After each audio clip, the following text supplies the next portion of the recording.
Hey everyone, welcome. Let's dive right in. First, open the 2D menu and load up the character editor. You'll notice a new tab available under retopology. That's where Helix Rep lives. Before we get started, make sure you have two meshes prepared. In our example, we'll be working with two heads positioned closely together. The better the initial stabilization, the better the fitting result will be. Now, inside Helix Rep, load the meshes into the correct fields. Retopology is your master mesh. That's the final topology you want to preserve. Scan is the mesh you want to fit your topology onto, whether it's a 3D scan or a ZBrush sculpt or any other asset. Once loaded, you should see both meshes overlaid correctly one on top of each other. Now let's place landmarks. Click Open Landmarks window. To start placing landmarks, focus on key features, like the corners of the mouth, eyes, nostrils, jawline. In our example, you can see how we've placed them to get the accurate fit. A few tips for this. If your meshes are already closely aligned, you'll get a better fit. Avoid overpopulating small areas with too many points or landmarks. It can create artifacts in the fitting process. The more drastic the differences between your meshes are, the more iterations and adjustments you might need. Once you're done, minimize or close the landmark window. Always double check in the outliner that the number of landmarks matches between your retopology and scan mesh. Now, first fitting phase. We're going to move to the fitting phase and see what we can do there. For the first time, we'll set 4 iterations to start with. Here's how it works.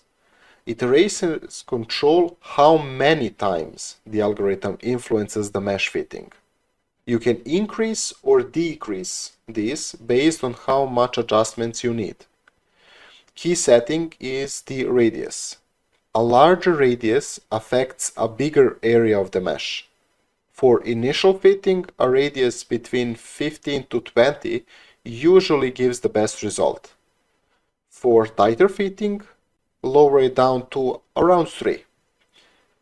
The goal here is to gently conform the mesh to the scan, preserving the loop flow as much as possible for clean deformation. Please note that the angle weight setting is currently inactive but available. It's going to be functional in the future updates. Now let's fine-tune this. Once the first fitting is complete, we moved on to landmarks plus the whole mesh fitting. Check the box and run the same iteration. This pass is much more aggressive. It brings the mesh closer to the scan, but can distort the loop flow. That's why we combined both fitting phases, to balance accuracy and clean topology. We've provided default settings, but you can always experiment to find what works best for your asset. We also have a relax option. We are keeping it unchecked for now, but if your result looks too tense or stretched, you might want to try it out. For the additional fitting passes, we need further refinement. And let's adjust the iteration number. Let's set them to 5, 4, and 3 for finer control and a tighter fit, and run another fitting round. Repeat this for both the standard and landmark plus whole mesh options.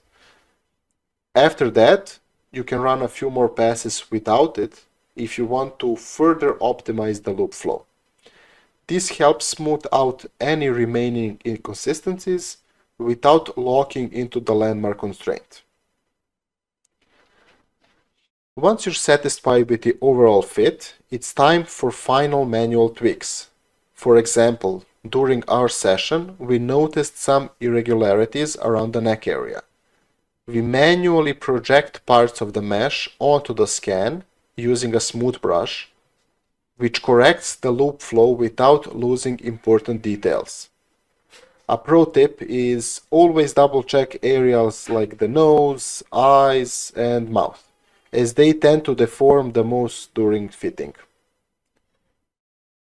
What's important using a paint map? After that, we go to File and import the desired paint map. You can either use the map we provide or create a custom one specifically for your character. I highly suggest painting a custom map for each character, since every scan is different and contains specific noise in certain areas. Once the map is loaded and adjusted, we are ready to project onto the scan. Everything painted white on the map will be influenced during projection, and everything painted black will be excluded and left unaffected. This projection step is not undoable, so when you project, the tool automatically creates a copy of the mesh. If you're not satisfied and notice any errors, and you want to fix it before reprojecting again, simply delete the copied mesh and adjust the original before clicking project again. Next, I double check the results by loading our toggle tool and switching between the scan and retopology mesh to compare the differences. In general, we achieved a great fit with only a few minor issues that could be addressed. Since I'm happy with the outcome, I will deselect everything and click the data button.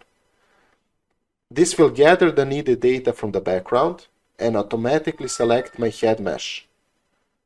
After the data is gathered, I will select the smooth option, which takes just a few seconds to calculate. The smoothing settings are available for everyone to adjust. How smoothing works is the following.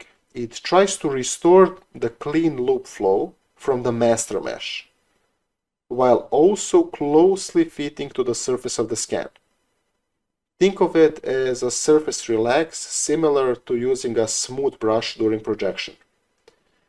Some of the small errors I encountered, particularly on the ear, neck and lips, are due to the areas that were not properly masked, not painted black enough. If I had expanded the black area on the paint map, I could have avoided these issues. For fixing some of these areas, you can use our Mesh Normalize tool.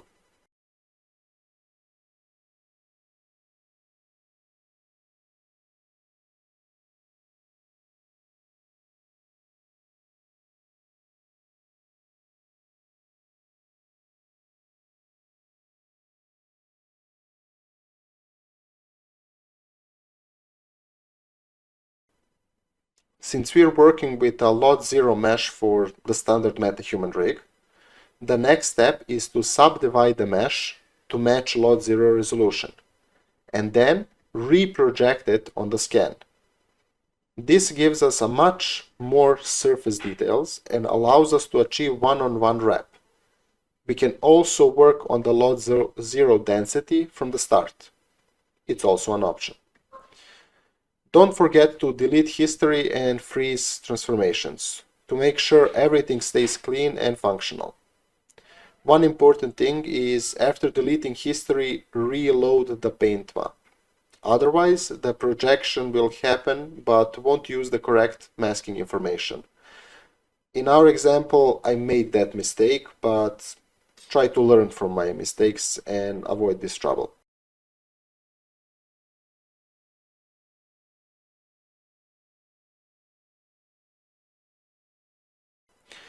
Finally, after fixing any last issues around the neck and making sure all the details are properly captured, I fly over the mesh to double check everything, confirm that the loop flow is excellent, especially around sensitive areas like the mouth socket, which was preserved perfectly during projection, and I can conclude that my mesh is ready and I can move forward.